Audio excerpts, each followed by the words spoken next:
Kami kembali hadirkan tanya jawab COVID-19 di Sapa Indonesia. Sudah ada dokter spesialis paru, Dr. Jaka Pradipta, sudah bersama saya di studio. Selamat pagi. Selamat pagi, Mas Bayu. Dr. Jaka ya manggilnya begitu ya. Nah, dimunculkan pertanyaannya. Ini dia. @Nuri_Herianto. Tanya dong, jalanan dan pagar-pagar depan rumah disemprot tujuan, ini disinfektan maksudnya. Ya, betul. Tujuannya apa sih? Kan virusnya mati kena sinar matahari. Jalan dan pagar kepanasan juga seharian. Jadi rancu ini di masyarakat, Dok. Ya, oke. Jadi kalau kita menilai pola penyebaran virus corona ini kan memang utamanya adalah human to human, antara manusia dengan manusia, apakah itu dengan droplet ataupun kontak tangan. Nah, salah satu upaya kita juga untuk mengurangi pola penyebaran adalah kita juga coba membasmi yang di lingkungan dengan cara menggunakan desinfektan. Memang sinar matahari itu bisa untuk membunuh, tetapi kita nggak punya parameter yang jelas. Ya. Suhu, kelembaban, dan lain-lainnya, sehingga memang pemerintah juga mengupayakan untuk melakukan desinfektan secara langsung.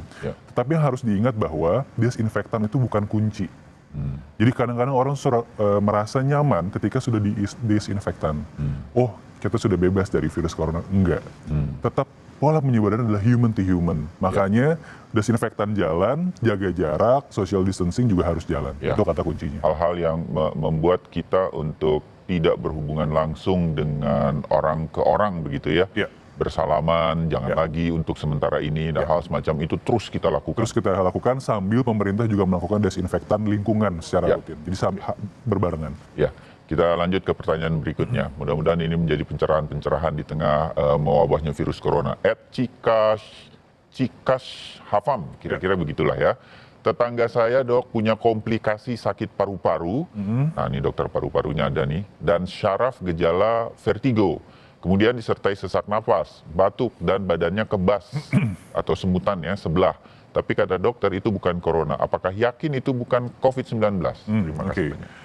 Memang di era COVID sekarang, mindset kita selalu, ini COVID dulu, kalau bukan baru penyakit yang lain gitu ya. Dengan kondisi KLB, pandemi dunia ini bahkan. Jadi kalau kita ngeliat dari gejalanya, memang ini utamanya ke saraf. Nah, yang menjadi masalah adalah ketika seseorang mempunyai penyakit yang lain, apakah itu stroke, apakah itu penyakit paru, TBC, asma, dan lain-lain, akan menjadi memperberat gejala COVID. Dan juga daya tahan tubuh turun sehingga resiko COVID juga akan meningkat. Ini yang sering disebut kalau punya penyakit bawaan, risiko untuk memperparah kalau terpapar virus corona, ini yang dimaksud. Ini yang dimaksud gitu. Nah, jadi memang kalau dokter sudah menilai ronsennya, darahnya, dan lain-lain tidak mengarah ke arah COVID, ya berarti memang bukan COVID gitu. Mungkin karena penyakit yang lainnya. Tapi kalau kita lihat, ini orang yang sangat berisiko terkena dan bahkan gejala menjadi lebih berat. Jadi memang harus waspada terus. Oke, jadi tetap tenang kalau ada warga yang sakit dan lain-lain, dan kita dengar dibawa ke rumah sakit sudah dinyatakan bukan COVID, tetap tenang, jangan panik, dijaga saudara-saudara kita itu agar mereka dengan penyakit bawaannya justru tidak terpapar begitu ya. Oke. Saling menjaga. Selanjutnya, grafis yang berikutnya pertanyaan netizen @James Shocking, kira-kira begitu ya, agak sulit-sulit ini memang nama kalau di netizen. Selamat pagi, apakah yang sudah pernah terpapar COVID-19 tidak akan terkena lagi, istilahnya sudah kebal, apakah mungkin COVID-19 ini bermutasi menjadi virus baru yang lebih dahsyat lagi penyebarannya? Virus ini adalah virus baru, SARS-CoV-2 ini, memang kita masih butuh banyak penelitian lebih lanjut mengenai virus ini. Nah, kalau kita lihat tren-tren sebelumnya, virus-virus SARS yang sebelumnya memang dia tidak mudah bermutasi dengan cepat. Gitu. Jadi ketika kita sudah terkena infeksi, terbentuk antibodi, sudah memiliki pertahanan. Harusnya seperti itu. Tapi kita terus pantau, karena hari demi hari penelitian terus berjalan, mutasi juga mungkin bisa terjadi. Nah, kalau memang terjadi mutasi pada virus ini, itu yang sangat kita takutkan. Karena yang terjadi adalah akan lebih panjang lagi kejadian pandemi ini. Ya, karena kita harus berperang terhadap virus baru lagi. Yang kita tidak harapkan. Jadi, kalau kita sudah pernah terpapar COVID-19, seharusnya kita akan lebih sulit terpapar, tapi tetap mungkin terpapar lagi. Ya, tetap mungkin lagi. Meskipun memang seharusnya nih, kadang-kadang ilmu pengetahuan seperti ini Mas Bayu, dia akan terus berkembang. Ketika terbentuk antibodi harusnya udah gak akan kena lagi gitu. Tapi ya mudah-mudahan ini terus terus melindungi kita, Ya. gitu ya, daya tahan tubuh kita. Sekali lagi yang selalu ditekankan oleh para dokter dari ID yang hadir di sini, jaga terus imunitas tubuh Ya. kita ya. Meskipun kita sudah dinyatakan sembuh, Ya. tetap harus jaga dan saling menjaga orang lain. Dan menjaga orang lain. Oke, selanjutnya netizen yang lain yang sudah hadir, yang grafisnya sebentar lagi kita hadirkan, @DoniSurianto2001.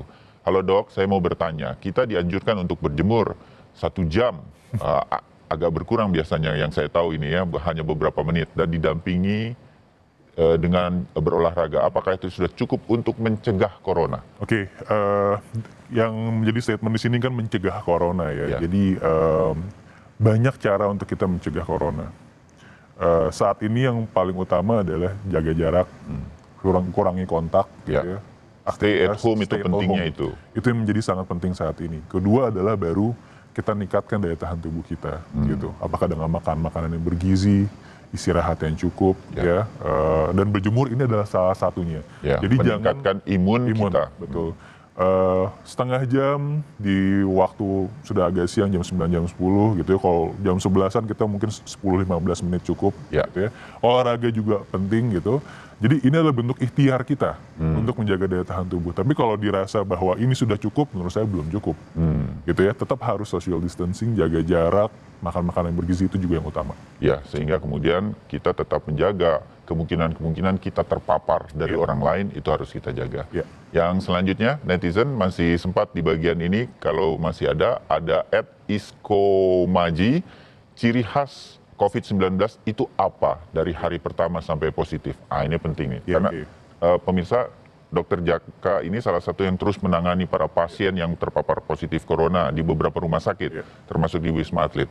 Sekali lagi dok, Iya, seperti oke. apa? Jadi kita harus berpikir bahwa 80% gejala itu ringan, bahkan asimptomatik. Iya. Oke. Tidak ada gejala. Tidak ada begitu ya? gejala, itu 80%. 15% gejala sedang berat, yaitu sudah ada pneumonia atau radang parunya menyebabkan sesak, Karena COVID-19 dikenal menyerang pernafasan. pernafasan, paru yang diserang gitu ya. Kemudian yang terakhir 5%-nya baru keadaan kritis atau bahkan meninggal dunia. Nah, di 80% ini variasi gejala itu sangat berbeda-beda setiap orang. Apakah Ini itu nggak bisa dipikir sama saja begitu ya? tidak bisa? Oke. Apakah itu dari gejala ringan batuk pilek, ya, batuk kering biasanya, radang tenggorokan, kemungkinan ada diare, Ada yang diare. dan mual, Berarti itu virusnya sampai di lambung. lambung, Gitu ya? seperti itu. Nah, meriang dan demam, nyeri-nyeri sendi, nah itu adalah sign awal. Tapi bukan berarti kita juga langsung berpikiran ini COVID. Oke. Jadi ketika ini gejala muncul, yang perlu kita lakukan adalah self medication dulu. Kita punya obat di rumah, kita punya vitamin, obat warung apapun kita minum. Ya. Jangan panik. Ya. Oke, kita obati dulu, jaga jarak di rumah, pakai masker, ya, jauh dari keluarga di rumah dulu, kita isolasi diri di rumah. Ya. Setelah itu kita akan pantau. Dalam 2-3 hari gejala tidak membaik ataupun memberat, barulah kita mencari pengobatan. Atau beberapa dokter mengatakan kalau kemudian dalam 2-3 hari ada sesak napas, Ya. nah ini harus segera Ya. menuju ke Itu adalah pengobatan. sign untuk kita memang ini mungkin bukan virus yang biasa. Ya, dalam musim perubahan cuaca pancaroba seperti ini, Dokter Jaka, saya juga bertanya nih secara pribadi untuk pemirsa juga. Kan kita suka saja flu begitu kan, Ya. dari musim penghujan mau ke musim panas nih. Nah, kita jangan panik. Betul. Ya. Mungkin kita ada meriang atau demam begitu, ada flu sedikit, batuk misalnya, radang tenggorokan, minum obat-obatan kita yang biasa, mungkin yang generik yang bisa ditemui di warung. Ya. Kalau dalam 2-3 hari menurun semua gejalanya, itu bagus. Itu begitu bagus. Ya. Berarti bukan corona. Bukan corona. Jadi jangan panik. Ya. Kira-kira begitu ya dok Betul. ya? Karena kalau kita langsung panik, langsung mencari rumah sakit, yang Ya. ada adalah semua berkumpul di rumah sakit, risiko penularan di rumah sakit itu sangat tinggi. Ya. Ya, jadi kita bergantian deh. Kalau bisa di rumah, kita di rumah dulu, nggak bisa baru kita ke rumah sakit. Itu jadi harus saling gantian istilahnya seperti Ya, ya, dimengerti bahwa selama kita tidak perlu ke rumah sakit, Ya. jangan ke rumah sakit. Apalagi rumah sakit rujukan corona, Ya. karena memungkinkan kita justru terpapar. Terpapar. begitu. Betul. Baik, makasih Dokter Jaka. Kita